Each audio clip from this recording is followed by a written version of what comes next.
On an October morning in 1944, just as dawn broke over the waters off Samar in the Philippines, towering columns of water erupted around the small American escort carriers.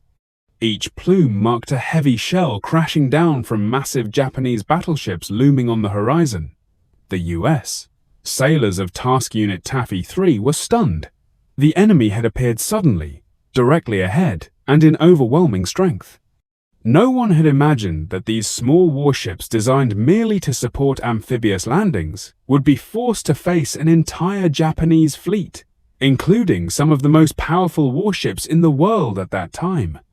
And no one imagined that this desperate situation traced back to a single decision bold to the point of recklessness by one man, Admiral William Halsey, who chose to abandon his strategic position to pursue a Japanese decoy force, driven by his desire to go all out in battle. Halsey's decision during the Battle of Leyte Gulf ignited a fight for survival off Samar, one that nearly ended in catastrophe for American forces. Yet at the same time, it produced some of the most heroic and dramatic moments in naval history. Let us retrace the events step by step to understand how this controversial decision reshaped the course of the Pacific War at that critical moment.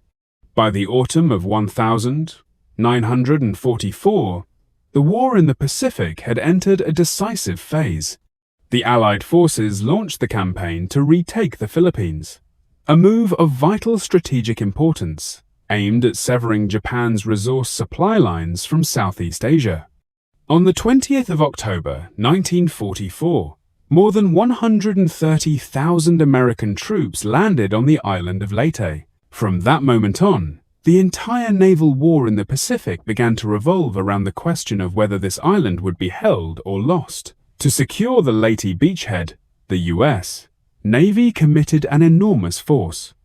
Admiral Thomas Kinkaid commanded the 7th Fleet, consisting of more than 700 vessels of all types, directly responsible for transporting troops ashore and providing close-in naval gunfire support. At the same time, Admiral William Halsey Jr. held command of the 3rd Fleet, the most powerful and mobile striking force in the U.S. Navy, equipped with fast aircraft carriers, modern battleships, and dozens of escorting destroyers. Halsey's role was to guard the outer perimeter and destroy any Japanese fleet that dared approach the landing area. On the map, this arrangement appeared flawless. In reality, however, the command structure contained a dangerous flaw. Halsey and Kinkaid did not operate under a single unified commander. Halsey reported directly to Admiral Chester Nimitz, while Kinkaid answered to General Douglas MacArthur. The two fleets fought in the same battle, yet without direct operational control over one another.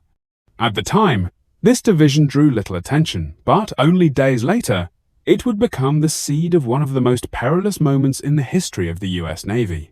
From Japan's perspective, the loss of the Philippines was simply unacceptable. The islands formed a vital lifeline linking the Japanese home islands to the oil fields and raw materials of Southeast Asia. If Leyte were to fall, Japan's war economy would be effectively strangled. Faced with this reality, the Japanese Naval General Staff decided to place one final, desperate gamble. Admiral Soemu Toyoda approved a counter-offensive plan known as Shogo 1, aimed not merely at striking back, but at destroying American naval power at Leyte itself. The Japanese plan was extraordinarily bold. Rather than concentrating all forces against the invasion fleet, the Navy divided its remaining strength into 3 separate thrusts, creating a complex pincer operation. The Center Force, commanded by Vice Admiral Takeo Kurita, carried Japan's most powerful surviving warships, including the super battleships Yamato and Musashi, and would pass through the San Bernardino Strait north of Leyte to strike southward from above. In the south, another force would advance through the Surigao Strait, applying pressure from below. Most crucially, far to the north, Vice Admiral Jisaburo Ozawa would command a carrier force assigned a single purpose: to act as a decoy and lure Halsey's 3rd Fleet away from Leyte. Ozawa understood perfectly that his mission bordered on suicide.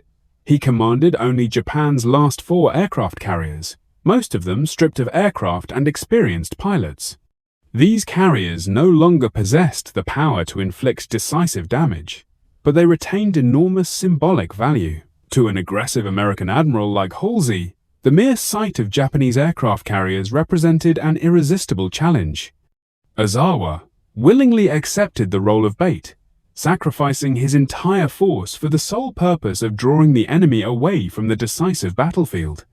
On the 23rd of October 1944, the Japanese attack forces began to move.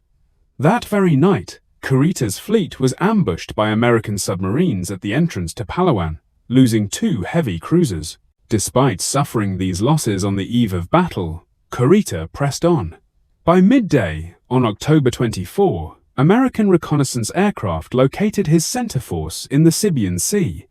Halsey immediately unleashed the full weight of carrier-based air power. Hundreds of bombs and torpedoes rained down on the Japanese formation, sinking Musashi and severely damaging several other warships. Under this crushing pressure, Kurita ordered his fleet to turn back to the west, a maneuver that, from the American perspective, appeared to be a retreat. At the same time, in the south, Kinkai's 7th Fleet blocked the other Japanese thrust at the Surigao Strait. During the night of October 24 into the early hours of October 25, American battleships laid a perfect trap, destroying nearly the entire Japanese force attempting to pass through the narrow strait. 2 Japanese battleships were sunk, their commander was killed, and the southern attack collapsed completely. By the night of October 24, from the American perspective, everything appeared to be under control. Kurita seemed to have withdrawn after his defeat in the Sibian Sea. The Japanese southern force had been crushed at Surigao. MacArthur's landing on Leyte was proceeding smoothly, yet it was precisely at this moment when the situation seemed safest that Japan's deception plan began to take effect. That same afternoon, Ozawa deliberately revealed the presence of his decoy carrier force to the north. He ordered continuous radio transmissions, ensuring that American reconnaissance could not overlook them. By late afternoon, reports confirmed the appearance of a Japanese carrier force to the north, beyond the immediate reach of the Leyte landings. At the same time, Ozawa launched his remaining aircraft to strike Halsey's formation, then sent them straight to Luzon to avoid being destroyed on their carriers. The ruse worked. In Halsey's eyes, this was not merely a secondary force, but potentially the last surviving core of Japan's carrier fleet. An opportunity to go all out, to destroy the very symbol of Japanese naval power, now lay directly before him. At that moment, Halsey faced a decisive choice: retain his forces to guard the San Bernardino Strait, or abandon that strategic position and commit the entire Third Fleet to pursue the northern target. That single decision would set off a chain of events that nearly pushed the Battle of Leyte Gulf beyond the limits of control. Before examining the controversial decision itself, it is essential to understand the man behind it. William Halsey, known by the nickname Bull, was not the kind of admiral born to hold a position. He was one of the most aggressive commanders and one of the most instinctively offensive-minded leaders the US Navy produced during World War II. Halsey's name became inseparable from the brutal fighting in the South Pacific, particularly the Guadalcanal campaign, where he helped turn the tide during the darkest phase of the war. There, Halsey did not win by waiting, but by constantly forcing the enemy to react to him. Halsey was never regarded as a desk-bound admiral. He appeared on the decks of his ships under fire, spoke directly to his sailors, and carried the bearing of a battlefield commander rather than a detached strategist. His favored slogan, "Hit hard, hit fast, hit often," was not rhetoric. It was the way he actually waged war. To his men, Halsey embodied the belief that the US Navy was no longer on the defensive, but actively hunting its enemy. He was admired for his willingness to act, to accept responsibility, and to break convention whenever it promised victory. Yet that very decisiveness carried a darker side: impatience, impulsiveness, and an inability to tolerate inaction. Halsey believed absolutely in preemptive attack. In his mind, naval war could only end when the enemy fleet was destroyed outright. and among all symbols of Japanese naval power, nothing obsessed him more than aircraft carriers. They represented Pearl Harbor, the months when the US Navy had been driven back, and the bitterness of missed opportunities when the enemy had slipped away. It was this temperament that earned him the nickname Bull. And it was the same temperament that led Halsey to his fateful moment at Leyte Gulf. On the afternoon of the 24th of October 1944, Halsey found himself at a strategic crossroads. Reconnaissance reports indicated that a Japanese carrier force had appeared to the north. At the same time, the orders given to him by Chester Nimitz before the operation carried a deliberate ambiguity. He was to protect the landings, yet destroy Japan's main fleet if the opportunity arose. The wording itself was not wrong, but it was broad enough to be interpreted through the instincts of the man reading it. And for Halsey, those instincts always leaned toward attack. Now, he believed the moment he had been waiting for had arrived. What lay before him appeared to be the remaining core of Japan's carrier force, suddenly exposed and vulnerable. The fighting spirit of Bull Halsey surged. Just 4 months earlier, in the Philippine Sea, the US Navy had annihilated Japanese naval aviation, shooting down hundreds of aircraft in a crushing victory, yet most of the enemy carriers had escaped. For many American commanders, that had been a decisive triumph. For Halsey, it was a missed opportunity. This time, he was determined not to let history repeat itself. In Halsey's mind, as long as Japanese carriers still existed, the threat remained. He believed Kurita's center force had turned back after the punishment in the Sibian Sea. The southern force had been stopped. From his perspective, the only danger left was the carrier force to the north, and it was the most worthy target on which to concentrate his full strength. Halsey made a decision stamped unmistakably with his personal imprint. He pulled the entire Third Fleet northward. He left behind not a single battleship or cruiser to guard the San Bernardino Strait. The fast battleships that could have been detached to block the passage remained in formation, because Halsey wanted a single, concentrated blow, undivided, uncompromising. To him, if one was going to fight, one had to fight all the way, strike hard and finish the job, leaving no path of retreat. Once the order was given, dozens of American warships simultaneously altered course, abandoning their protective positions off Leyte and racing northward at maximum speed. Aboard the flagship USS New Jersey, the atmosphere pulsed with confidence and anticipation. In the minds of Halsey and his staff, they were moving toward a historic moment, one in which the US Navy would annihilate Japan's remaining aircraft carriers in a single decisive blow, a Trafalgar of the Pacific. They did not realize that this very decision, born of an uncompromising desire to attack, was leaving behind a deadly void. As Halsey drove the entire Third Fleet northward, convinced he was closing in on the decisive strike, a lethal gap quietly opened in the south. Vice Admiral Kurita, having turned back earlier to escape the punishing air attacks in the Sibian Sea, exploited the cover of darkness on the evening of October 24 to change course once again. His center force silently reversed direction and headed straight for the San Bernardino Strait, the only gateway into the eastern flank of the American landing forces.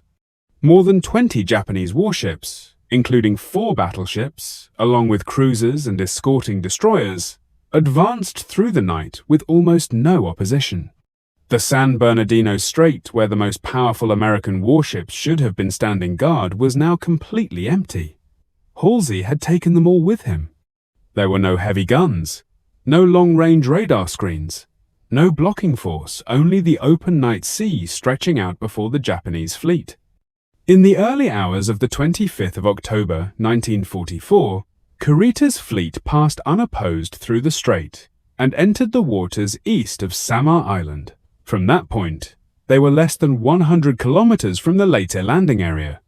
At around 6 o'clock in the morning, as the sky began to brighten, lookouts aboard the escort carriers of Task Unit Taffy 3 began to spot unfamiliar masts rising on the northwestern horizon. Through the morning haze, massive hulls gradually came into view. For a few brief seconds, Some believed it was Halsey's force returning to provide support.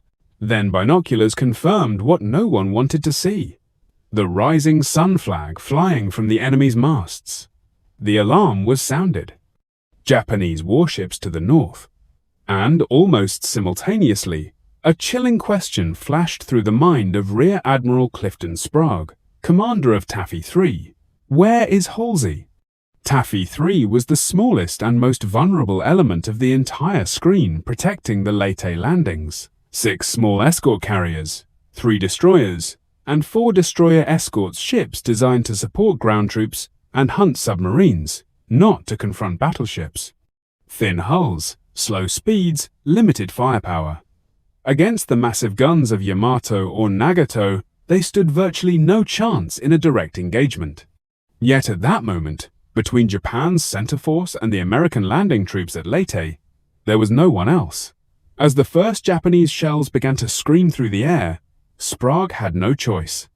He ordered the escort carriers to turn east and lay down every smoke screen they could muster to blind the enemy. The small ships weaved and zigzagged, racing toward distant rain squalls offshore with the faint hope that weather might offer salvation. Every aircraft on deck was ordered into the air at once, armed or not, fully loaded or carrying nothing but fuel. No one wanted to remain on deck, waiting for the next shell to find its mark. At exactly 6:58 a.m., the battleship Yamato opened fire. Towering columns of water erupted around the American formation as heavy salvos crashed down from distances measured in tens of kilometers. Moments later, the entire Japanese fleet joined in. The Battle of Samar had begun a fight in which the balance of power, from the very outset, tilted overwhelmingly to one side. Sprague understood that flight alone would not be enough. To save the carriers, he needed time, and the only way to buy time was to sacrifice the destroyers. The American destroyers were ordered to charge straight into the Japanese formation, laying smoke, opening fire, and seeking any opportunity to launch torpedoes. Among them, the destroyer Johnston, commanded by Ernest Evans, surged ahead first. Before the attack, Evans told his crew only that anyone who wished to withdraw could do so. He would be going forward. Then the slender ship accelerated and plunged directly into the storm of gunfire from warships many times her size. That audacity caused the Japanese to hesitate. Within the thick smoke, the American destroyers maneuvered like shadows, dodging shells by the narrowest of margins. Their thin hulls sometimes became an advantage, as many shells passed straight through without detonating. Johnston was hit repeatedly, her boilers destroyed, yet she pressed on until every torpedo she carried had been fired. One of them struck a Japanese cruiser, blasting away its entire bow. The battle quickly descended into chaos. Japanese commanders were forced to maneuver constantly to evade torpedoes. Formations broke apart, and the carefully planned pincer attack collapsed. Meanwhile, the American escort carriers seized every minute gained to pull farther away, while overhead, increasing numbers of U.S. aircraft converged, attacking with whatever weapons they had at hand. At 7th Fleet headquarters, Admiral Kincaid read the desperate reports coming in from Samar and did not hesitate. He transmitted an unencrypted radio message, appealing to any force still within range, demanding that Task Force 34 return immediately to provide support. It was a public cry for help, exposing a situation so dire that there was no longer any room for protocol or appearances. The battle lasted only a few hours, but its ferocity far exceeded its brief duration. One by one, the small ships of Taffy 3 were sunk after fighting to their absolute limits. Johnston, Howell, and Samuel B. Roberts vanished beneath the sea, taking hundreds of sailors with them. Yet the price they forced the enemy to pay was not small. Continuous attacks from surface ships and from the air threw the Japanese fleet into disarray. Several cruisers were sunk or badly damaged, and Kurita gradually lost control of the situation. By around 9 o'clock in the morning, Kurita faced a decision nearly as baffling as Halsey's. He still possessed enough firepower to crush what remained before him, Yet his primary targets, the transports, and the landing forces, had not appeared. At the same time, pilot reports repeatedly exaggerated the strength of the opposition, leading him to believe that the main American fleet might have returned. Confronted with the prospect of complete destruction, Kurita ordered a withdrawal. As Japanese gunfire faded and the warships turned away, the survivors of Taffy 3 could scarcely believe what they were seeing. They had held off a fleet many times more powerful than their own, not through material superiority, but through sheer sacrifice and an unyielding refusal to retreat. On the decks of the ships still afloat, exhausted sailors embraced one another. They had survived a battle they were never meant to win. In later years, the Battle of Samar would be regarded as one of the greatest last stands in naval history, a moment when courage compensated for strategic failure, and when the true cost of leaving a critical position unguarded was laid bare for all to see. At midday on the 25th of October 1944, the escort carrier USS Street Low burst into flames and then exploded after a kamikaze aircraft slammed directly into her flight deck. It was not merely the loss of a single ship. It marked the moment when the war in the Pacific crossed into a new level of brutality. And in that moment, while American sailors were fighting and dying off, Samar, the most haunting question remained. Where was Admiral Halsey? The answer lay nearly 200 kilometers to the north. That morning, William Halsey was in pursuit of the Japanese decoy carrier force under Jisaburo Ozawa. Throughout the night of October 24 into the 25th, Halsey believed he had driven the enemy into a corner, needing only daylight to deliver the decisive blow. When dawn broke, American reconnaissance aircraft finally located the Japanese carriers off Cape Engano. With no air cover and no protective screen, those carriers now lay almost completely exposed to the power of the Third Fleet. Halsey immediately launched every aircraft that could take off. The attack was swift, decisive, and devastating. Zuikaku, the last aircraft carrier that had taken part in the attack on Pearl Harbor, was struck by fatal bombs and sank beneath the waves. The remaining carriers were crippled or destroyed one after another. By midday, Ozawa's entire decoy force had ceased to exist. In purely military terms, it was a perfect victory, the kind of victory Halsey had always sought. Direct, annihilating, and leaving no avenue of retreat. But, even as the battle in the north came to an end, uneasy signals began to seep into the command spaces aboard the flagship USS New Jersey. Around 8 o'clock that morning, fragmented messages from the south started to arrive. Thomas Kincaid reported that a large Japanese surface force had appeared near Samar, and that the 7th Fleet was under heavy attack. At first, Halsey did not believe it. In his mind, it seemed almost impossible. The San Bernardino Strait should have served as a natural barrier. Kurita had withdrawn. Everything, he thought, was proceeding according to plan, yet the reports did not stop. They grew more frequent, more coherent, and increasingly desperate.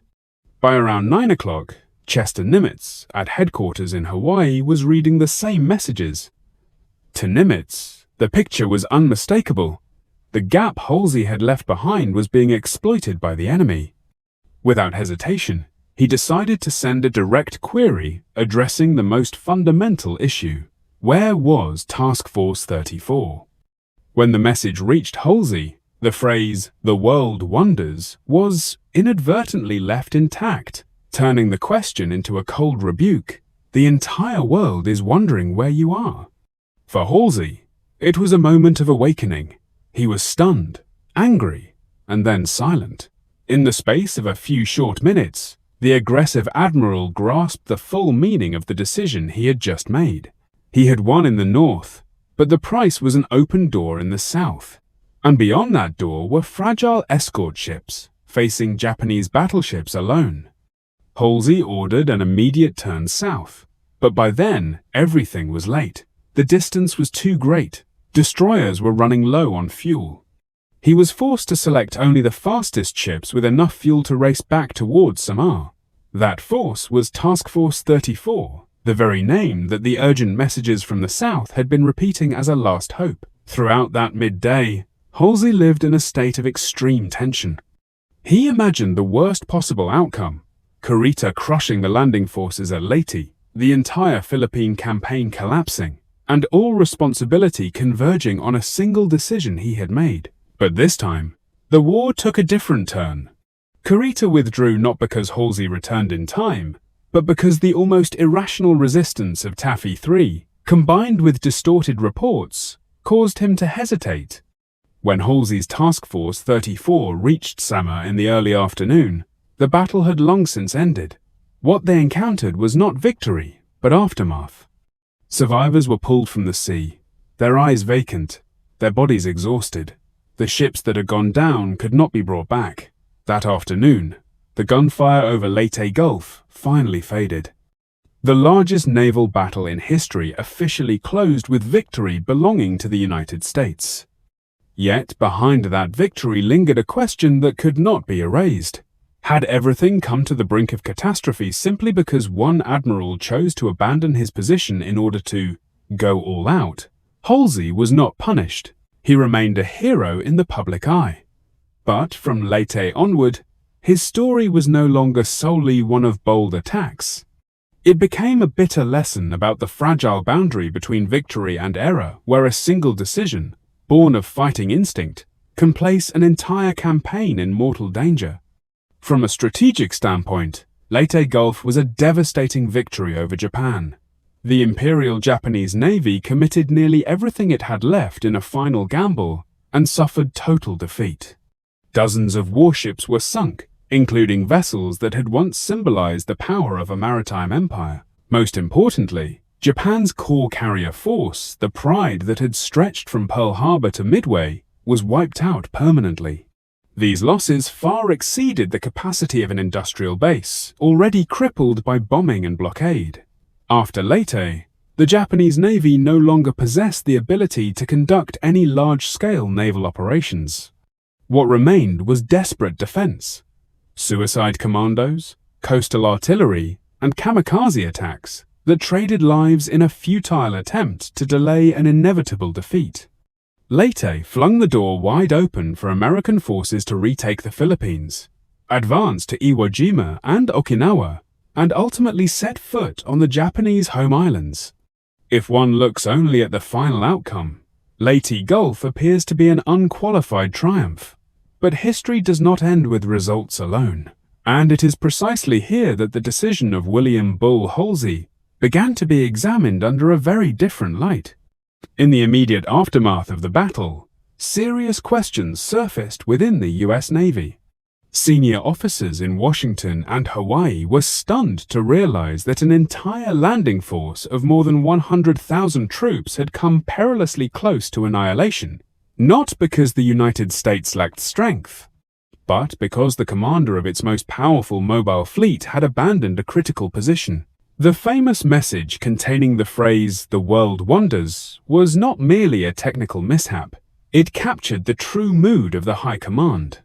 The entire system was asking why Halsey had not been where he was supposed to be. No one denies that Halsey was deceived. But history does not easily accept that fact as an excuse. His mistake did not lie in being misled by the enemy, but in placing his entire bet on a single objective, the destruction of Japan's aircraft carriers, and being willing to leave everything else unguarded to achieve it. For his part, Halsey never admitted error. In reports to his superiors, he argued that he had acted in accordance with the spirit of his orders, to prioritize the destruction of the enemy fleet when an opportunity presented itself. He believed Kurita had withdrawn, that the principal threat lay to the north, and that committing all his strength to the pursuit was a reasonable choice. On paper, those arguments were not entirely without merit. But war is not judged solely by the wording of orders, but by what nearly happened. The reality is that Halsey had other options. With the overwhelming superiority in forces available to the U.S. Navy in late 1944, it was entirely feasible to leave a powerful blocking force at the San Bernardino Strait while simultaneously pursuing the decoy to the north. His failure to do so stemmed not from a lack of means, but from a deeply ingrained philosophy of warfare. If one was going to fight, one must concentrate all strength, strike to the end, and allow no division of effort, no path of retreat. Ironically, it was this absolute devotion to the principle of concentrated firepower that led Halsey to act in exactly the way the Japanese most hoped he would. In other words, Halsey did not fail because he was too bold, but because he was not flexible enough. He abandoned his position not out of carelessness, but out of excessive faith in his own fighting instincts. And had Kurita not withdrawn, had Taffy III not fought with near irrational determination, Leyte might have entered history with a very different outcome, one in which strategic victory could not have concealed tactical disaster. Even so, Halsey was not punished. His earlier achievements were too significant, and his symbolic importance to the morale of the US Navy too great. Leyte was closed as a lesson rather than a verdict. But from that moment on, Halsey's image was no longer simply that of an unstoppable offensive admiral. It became bound to questions of responsibility, to the limits of fighting instinct, and to the cost of placing personal impulse above strategic duty. Looking back on the Battle of Leyte Gulf as a whole, it is impossible to deny that William Bull Halsey was part of the victory. But it is equally impossible to deny that he nearly turned that victory into catastrophe. He won the battle he chose to fight, yet left behind a deadly void. And that is the paradox that keeps this story alive. Leyte is not only the story of the collapse of the Japanese Navy, but also the story of an admiral who abandoned his position because he wanted to go all out, and of the fragile line between military genius and a mistake that could cost an entire campaign.